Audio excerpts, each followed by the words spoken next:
Right now, remains found on Holmes Beach in the exact spot where a confessed killer led deputies just 24 hours ago.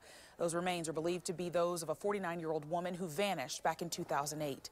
Just yesterday, her then boyfriend pleading guilty to killing her in what he called a crime of passion.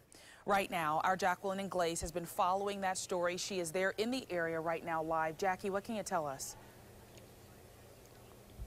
Well, Laura, right now I'm standing just a few feet from where forensics teams were doing this digging. Take a look. All that disturbed sand you see, that is where they pulled out these skeletal remains as well as a pair of Converse tennis shoes. And tonight, investigators tell me they have no doubt they've found Sabina Bueller's remains.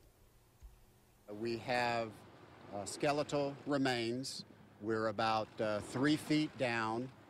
And it's pretty much exactly where he told us it was going to be. Just 24 hours after confessed killer William Cumber led deputies to this spot on Holmes Beach, they've recovered remains. We've had to dig away from the remains so that we can actually get down in, and our folks are on their hands and knees actually doing the processing.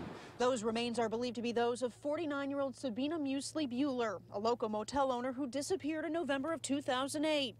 Thursday morning, Cumber, who'd been dating Bueller at the time of her disappearance, pled guilty to her murder, telling investigators it was a crime of passion.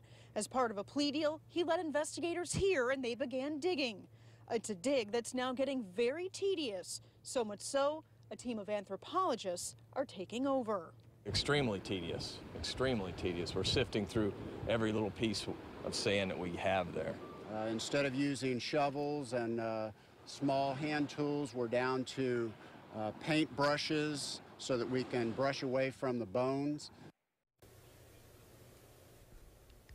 Now, those remains were taken to the medical examiner's office and were told an autopsy is scheduled for tomorrow. Laura?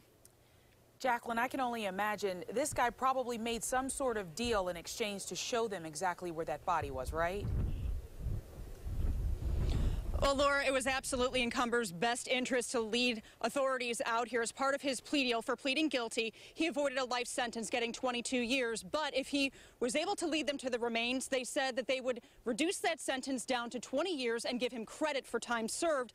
So if, in fact, these are Sabina's remains, that means he will only spend 14 years behind bars for this murder. Laura?